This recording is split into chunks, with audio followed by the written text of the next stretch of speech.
Hello students, welcome to my channel. So student, जैसा कि आपके बीए सेकेंड सेमेस्टर में जो सोशियोलॉजी है उसकी क्लास मैंने स्टार्ट कर दी है, यानी मैं आपका पूरा सिलेबस कंप्लीट करवा रही हूँ नोट्स के साथ। और देखिए स्टूडेंट्स, मैंने आपकी आधे से ज़्यादा यूनिट्स को पूरा कंप्लीट करवा लिया है।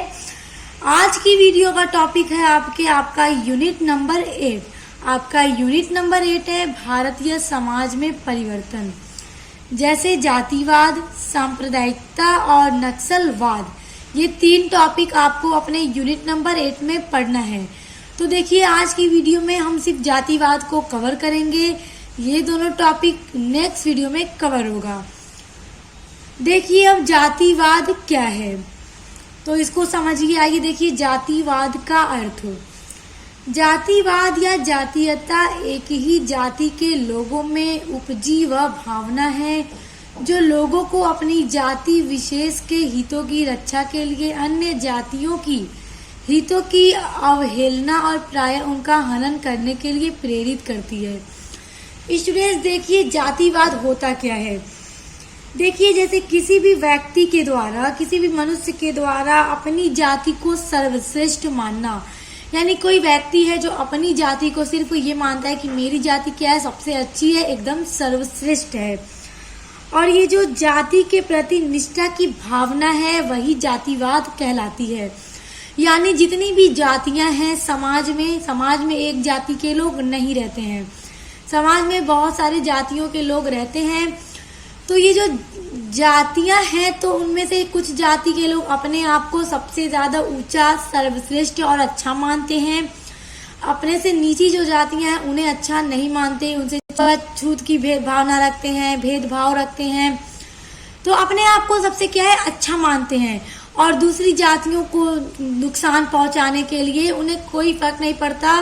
देखिए यहाँ पर लिखा भी है कि अपने जाति की हितों की रक्षा करने के लिए, यानी जो अपनी जाति को अच्छा मानते हैं तो अपनी जाति के हितों की रक्षा करने के लिए वह अन्य जातियों के हितों की अवहेलना, प्राय उनका हनन करने के लिए प्रेरित करती है। यानी दूसरे की जातियों को भले नुकसान पहुंचा देंगे लेकिन अपने जाति की हितों की रक्षा करेंगे। तो यही जो है, यही जातिवाद है। यानी खुद को सबसे अच्छा मानना, अपनी जाति को सर्वश्रेष्ठ मानना, वही जातिवाद कहलाता है। इस भावना के आधार पर एक जाति विशेष के लोग अपनी स्वार्थ पूर्ति के लिए या अपेक्षाकृत अधिक लाभ उठाने के लिए अन्य जातियों के लोगों को हानि पहुंचाने के लिए तत्पर हो जाते हैं। अब देखिए, ये जो जातिवाद की भावना है, जातिवाद क्या है, वही कि जो अपने आप को सबसे सर्वश्रेष्ठ मानते हैं, अपनी जाति को अच्छा मानते हैं और दूसरे की जातियों को नुकसान पहुंचाने के लिए भी हमेशा तैयार रहते हैं।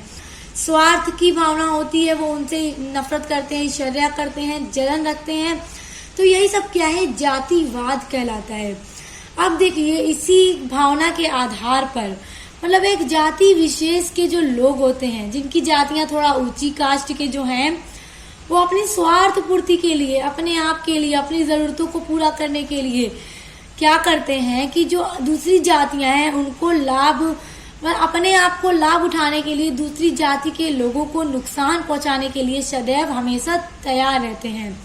तो इसलिए यही जो नफरत है, यही जो घृणा है, यही जातिवाद कहलाती है कि अपने हितों की रक्षा के लिए, अपना लाभ उठाने के लिए दूसरों को नुकसान पहुंचाना, दूसरे की जातियों को नीचा दिखाना, यही सब जातिवाद कहलाता है। और स्टूडेंट्स, प्रत्येक समाज में ये चीजें देखने को भी मिलती हैं।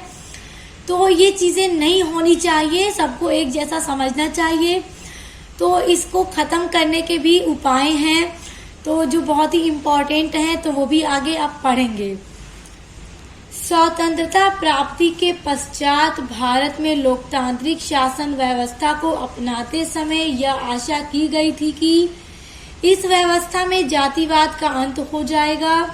अब देखिए, जब स्वतंत्रता प्राप्ति यानी भारत जब आजाद हुआ था, तो जब ये लोकतांत्रिक शासन बन गया था, जब यहाँ की जो शासन है लोकतांत्रिक व्यवस्था हो गई थी, तो यह आशा की गई थी कि, यानी ये उम्मीद की गई थी कि ये जो व्यवस्था है, जातिवाद की जो व्यवस्था है, उसका अंत किया जाएगा, उसका अंत हो जाएगा, ताकि लोग अपने आप को क्या है, अपनी जाति को सर्वश्रेष्ठ न माने, सबको एक नजर से देखे, सबको ही समान है।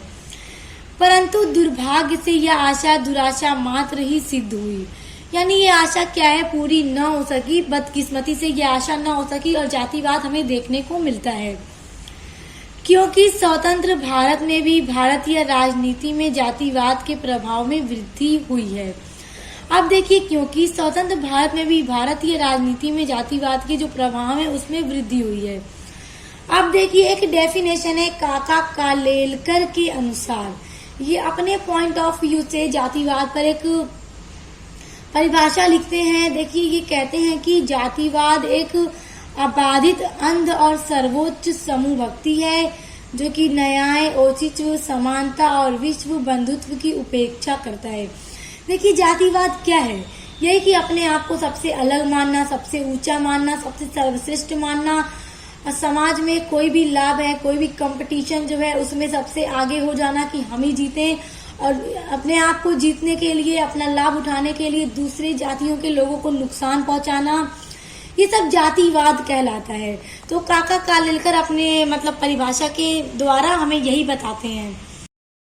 स्टूडेंट्स, अब देखिए आपकी अगली हेडिंग है जातिवाद के दोष। अब देखिए, जातिवाद के क्या क्या दोष हैं, यानी क्या क्या जातिवाद की बुराइयां हैं। जातिवाद का अर्थ तो उम्मीद करती हूँ आपको समझ में आ गया होगा। अब इसके दोष को समझिए। अगर एग्जाम में आपसे पूछ दे जातिवाद के क्या दोष हैं, वर्णन कीजिए, तो आप इस तरह से सुंदर राइटिंग में हेडिंग डालिएगा, फिर लिखिएगा जातिवाद के दोष निम्नलिखित हैं। उसके बाद पहला पॉइंट डालकर लिखिएगा जातिवाद राष्ट्रीय एकता के लिए घातक सिद्ध हुआ है, क्योंकि जातिवाद की भावना से प्रेरित व्यक्ति राष्ट्रीय दृष्टिकोण से विचार न करके जातीय दृष्टिकोण से ही विचार करता है। अब देखिए, जो जातिवाद राष्ट्रीय एकता, ये क्या है, घातक सिद्ध हुआ है राष्ट्रीय एकता के लिए, यानी देश में मिलकर जो रहने वाले नागरिकों के बीच जो एकता है उनके लिए यह जातिवाद बहुत ही ज्यादा घातक सिद्ध हुआ है। क्यों सिद्ध हुआ है घातक? कि ये जो जातिवाद है लोगों को एक दूसरे से अलग साबित करता है। लोग एक दूसरे को, अपने आप को सबसे अलग मानते हैं, तो इसलिए वो लोग राष्ट्रीय विचार से न सोचकर अपने जातीय दृष्टिकोण से किसी भी चीज के ऊपर विचार करते हैं। तो इसलिए यह जातिवाद समाज में बहुत ही ज्यादा घातक सिद्ध हुआ है कि लोग राष्ट्रीय दृष्टिकोण से कोई भी विचार न कर करके अपने जाति के अनुसार विचार करते हैं। स्टूडेंट्स, अब देखिए जातिवाद के दोष में जो दूसरा पॉइंट है, जातिवाद ने भारतीय समाज में जातीय एवं वर्गीय संघर्षों को जन्म दिया है। देखिए, जो जातिवाद है वो भारत के समाज में जातीय, यानी जो जाति है और वर्ग है उनमें संघर्ष को जन्म दिया है। यानी लोगों के बीच में बहुत संघर्ष हो गया है कि अपनी जाति के लिए वो दूसरे की जातियों को नुकसान पहुंचाते हैं, अपने जीतने के लिए, अपने आप को सबसे ऊंचा बनने के लिए। तो यही सब तो जातिवाद कहलाता है। तो इसलिए उसने संघर्षों को जन्म दे दिया है। जातिगत आधार पर होने वाले भेदभाव। अब देखिए, जातिगत के आधार पर भेदभाव हमें समाज में देखने को मिलता है। जैसे समाज में जो ऊंची जातियां हैं वो अपने आप को बहुत ज्यादा सर्वश्रेष्ठ मानती हैं, नीची जातियों को नीचा दिखाती हैं, उनसे भेदभाव करते हैं, उनसे छुआछूत की रखते हैं कि उन्हें टच नहीं होना है, हम ऊंची जाति के हैं। तो इस वजह से जातिगत आधार पर होने वाले जो भेदभाव तथा विभिन्न जातियों एवं वर्गों में पारस्परिक ईर्ष्या एवं द्वेष के कारण जातीय उपद्रव हो जाते हैं। यानी जातिगत के आधार पर भी जातियों में भेदभाव होता है और ईर्ष्या और द्वेष की भावना पैदा होती है, एक दूसरे से जलन होती है। तो ये सब जातिवाद क्या कारण है कि जातिवाद के कारण ही ये सब हो रहा है। और देखिए, तीसरा पॉइंट है कि जातिवाद की भावना से प्रेरित व्यक्ति अपनी जाति के व्यक्तियों को अनुचित सुविधाएं प्रदान करने के लिए अनैतिक एवं अनुचित कार्य करता है, जिससे समाज का नैतिक पतन होता है। अब देखिए, जातिवाद की भावना से प्रेरित व्यक्ति, यानी अब जो व्यक्ति खुद को सर्वश्रेष्ठ मानता है, सबसे अच्छा मानता है, वो अपने जाति के लोगों को हर तरह की जो सुविधाएं हैं वो प्रदान करने के लिए कि मेरे जाति के लोग को हर सुविधाएं मैं दिलवा सकूं, तो उनका हर कार्य करवा सकूं। यानी अपनी जाति को ही सिर्फ आगे बढ़ाने के बारे में सोचते हैं, अपनी जाति का ही विकास चाहते हैं, भले वो दूसरे के हितों को नुकसान पहुंचाएंगे, उनको इससे कोई फर्क नहीं पड़ता। तो इसके लिए, यानी अपनी जाति के लोगों को सुविधाएं प्रदान करने के लिए वो अनुचित कार्य भी करते हैं, जिस कारण वो अपने जाति के लोगों को सुविधाएं दे सकें, सेवाएं दे सकें। तो जब वो अनुचित कार्य करते हैं तो इस कारण क्या होता है कि जिससे समाज का जो नैतिक है उसका पतन हो जाता है, नैतिकता खत्म हो जाती है। तो इस वजह से जातिवाद को खत्म करना चाहिए ताकि समाज के नैतिक का पतन न हो सके। उसके बाद देखिए चौथा पॉइंट है, जातीय बंधन एवं जातीय प्रेम के कारण व्यक्ति एक स्थान को छोड़कर रोजगार या अपने विकास हेतु किसी दूसरे स्थान पर नहीं जाता है, भले ही उसकी निर्धनता में निरंतर वृद्धि ही क्यों न होती रहे। इस प्रकार सामाजिक गतिशीलता में अवरोध उत्पन्न हो जाता है।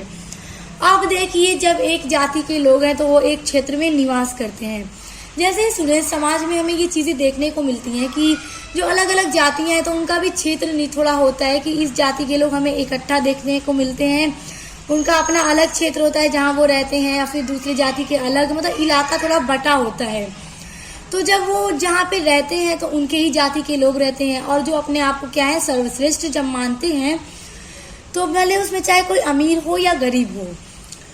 लेकिन देखिए, अब जो मान लीजिए बेरोजगार है, उसे अपने विकास के लिए, अपने रोजगार के लिए अगर उसे दूसरे शहर जाना पड़ता है, दूसरे स्थान पर जाना पड़ता है, तो वो नहीं जाना चाहता, इसलिए कि अगर वो जाएगा तो वहाँ पे उसे दूसरे जाति के लोग मिलेंगे, दूसरे तरह के लोग मिलेंगे जिनका रहन सहन सारी चीज़ें थोड़ा डिफरेंस होगी उससे। तो वो इसलिए नहीं जाना चाहता कि उसके अंदर जातिवाद की भावना है। अगर उसके अंदर जातिवाद की भावना नहीं होती तो उसे इस बात से फर्क नहीं पड़ता कि स्थान क्या है, कहाँ वहाँ पे किस तरह के लोग रहते हैं, किस जाति के लोग रहते हैं, उसे फर्क नहीं पड़ता, वो सब में मिलकर रह लेते। मगर जब उन्हें इस बात मतलब उनके अंदर जब जातिवाद की भावना है तो वो चाहेंगे जहाँ पे हमारी जाति के लोग हैं हम वहीं रहेंगे, भले हम थोड़ा कम करेंगे। तो देखिए वही बात यहाँ पे कही जा रही है कि वो छोड़कर नहीं जाना चाहते, भले ही उनके जो निर्धनता है, जो उनकी गरीबी है, उसमें वृद्धि ही क्यों ना होती रहे, वो गरीब रह लेंगे मगर दूसरी जगह पर नहीं जाएंगे। इस प्रकार जो सामाजिक गतिशीलता है उसमें क्या है अवरोध उत्पन्न हो जाता है। तो स्टूडेंट्स देखिए, जो पॉइंट मैंने आपको अभी बताया जातिवाद के दोष हैं या जातिवाद की बुराइयां हैं। तो अगर आपसे एग्जाम में जातिवाद का अर्थ एवं जातिवाद के दोष पूछे तो अभी जितनी चीजें मैंने आपको समझाई हैं उम्मीद करती हूँ आपको बहुत अच्छे से समझ में भी आ गया होगा। और स्टूडेंट्स आपको ये नोट भी बहुत हेल्प करेंगे आपके एग्जाम के लिए, तो आप इन्हें नोट डाउन कर लीजिए या स्क्रीनशॉट करके इसको लिख लीजिएगा। अब देखिए, आपका अगला हेडिंग है जातिवाद समाप्त करने के उपाय। अब देखिए, जातिवाद फैलता है तो समाज में क्या क्या बुराइयां हमें देखने को मिलती हैं, दोष देखने को जो मिलता है वो मैंने आपको बता दिया। अब इन जातिवाद को समाप्त करने के लिए क्या क्या उपाय किए जा सकते हैं कि जो जातिवाद की भावनाएं व्यक्तियों में पैदा हो जाती हैं वो ना हो सके, सभी लोग सबको एक बराबर समझें, एक जैसी नजर से देखें। तो उनके लिए उपाय भी किए जा सकते हैं, और वो उपाय क्या क्या हैं अब उनको समझिए। देखिए, जातिवाद को खत्म करने के लिए जो पहला उपाय है, जातीय संगठनों एवं संस्थानों पर पूर्णतया प्रतिबंध लगा दिया जाना चाहिए। जैसे देखिए, जो जाति के भी अलग अलग संस्था होती हैं, संगठन होते हैं, ऑर्गेनाइजेशन बने होते हैं कि मतलब वहाँ पे एक ही जाति के लोग उस संस्था में या संगठन में जाएंगे, तो इन पर न क्या है रोक लगा देना चाहिए, क्योंकि इससे जातिवाद फैलता है। अगर संगठन या संस्था बनानी भी है तो ऐसी बनाई जानी चाहिए जहाँ पे प्रत्येक जाति के लोग जा सकें। तो अगर इस पर प्रतिबंध लगा दिया जाएगा तो क्या है कि जातिवाद की भावना पैदा नहीं होगी, क्योंकि वहाँ पे हर जाति के जब रहेंगे तो मिलकर के रहेंगे, मिलकर के कार्य करेंगे। उसके बाद देखिए, दूसरा पॉइंट है जाति सूचक उपनामों पर प्रतिबंध लगा दिया जाना चाहिए। जैसे स्टूडेंट्स जो हमारे नाम है, सभी लोगों के नामों में जो सरनेम लगा होता है अपनी अपनी जातियों का, तो उस पर रोक लगा देनी चाहिए, क्योंकि अपनी जातियों के सरनेम लगाकर भी लोग अपने आप को सर्वश्रेष्ठ मानते हैं, जिससे जातिवाद की भावना पैदा होती है। तो समाज में हमें ये देखने को मिलता है जातिवाद की भावना। तो अगर उस उपनाम पर प्रतिबंध लगा दिया जाए तो जातिवाद को समाप्त किया जा सकता है। उसके बाद देखिए, तीसरा है जातिगत आधार पर होने वाले चुनावों पर प्रतिबंध लगा दिया जाना चाहिए। यानी जाति के आधार पे जो चुनाव किए जाते हैं उन पर भी रोक लगा देनी चाहिए। यानी प्रत्येक जाति के लोग उस चुनाव में सम्मिलित हों अगर ऐसा होगा तो जातिवाद नहीं उत्पन्न होगा, जातिवाद को समाप्त किया जा सकेगा। उसके बाद देखिए अगला है जाति प्रथा के विरुद्ध प्रचार प्रसार किया जाना चाहिए। यानी जो जाति प्रथाएं हैं कि हम ऊंची जाति के हैं, हमारा समाज में ज़्यादा सम्मान होना चाहिए, जो नीची जाति के हैं उन्हें कुछ नहीं समझते, तो ये जो जाति प्रथाएं हैं उनके विरुद्ध यानी उनके खिलाफ प्रचार प्रसार किया जाना चाहिए कि जातिवाद की भावना को ख़त्म कीजिए। चाहे कोई भी कास्ट हो, कोई भी जाति हो, सभी लोग एक समान हैं, एक बराबर हैं। तो अगर इस तरह का प्रचार प्रसार किया जाएगा तो जातिवाद को समाप्त किया जा सकता है। उसके बाद देखिए अगला है जाति या आधार पर स्थापित विद्यालयों को बंद कर दिया जाना चाहिए।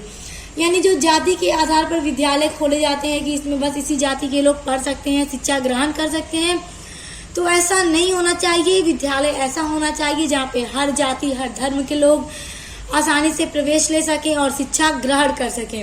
अगर इस तरह से इन उपायों का पालन किया जाए तो जातिवाद को समाप्त किया जा सकता है। और स्टूडेंट्स, उम्मीद करती हूँ कि आपको जातिवाद का अर्थ, जातिवाद के दोष और जातिवाद को समाज से समाप्त करने के जो उपाय हैं वो आपको बहुत अच्छे से समझ में आ गया होगा। बहुत ही इम्पोर्टेंट आपका ये यूनिट है, आपके एग्जाम में यहाँ से बहुत सारे क्वेश्चंस भी आते हैं, तो इनको अच्छे से नोट डाउन करके लर्न कर लीजिएगा। और मैंने आपको बहुत अच्छे से समझा भी दिया है कि आपको कहीं पर भी कोई डाउट ना हो, हर एक टॉपिक बहुत अच्छे से क्लियर हो जाए। और आपके आगे की यूनिट्स को पढ़ने के लिए आप चैनल को सब्सक्राइब करके बेल आइकन को प्रेस कर लीजिए। उसके अलावा मेरे चैनल पर आपके बीए सेकेंड सेमेस्टर के बहुत सारे सिलेबस और यूनिट्स पूरी कंप्लीट करवा ली हैं। इंग्लिश, लिटरेचर, कार्यालय, हिंदी और कंप्यूटर, ये सभी मैं कंप्लीट करवा चुकी हूँ। स्टूडेंट्स, इंपॉर्टेंट क्वेश्चन भी अपलोड कर दिए हैं, तो जिनके थ्रू आप अपने एग्जाम की तैयारी को बहुत अच्छा बना सकते हैं। तो उन सभी चीज़ों के लिए आप चैनल को सब्सक्राइब कीजिए। आप मिलते हैं नेक्स्ट वीडियो के साथ।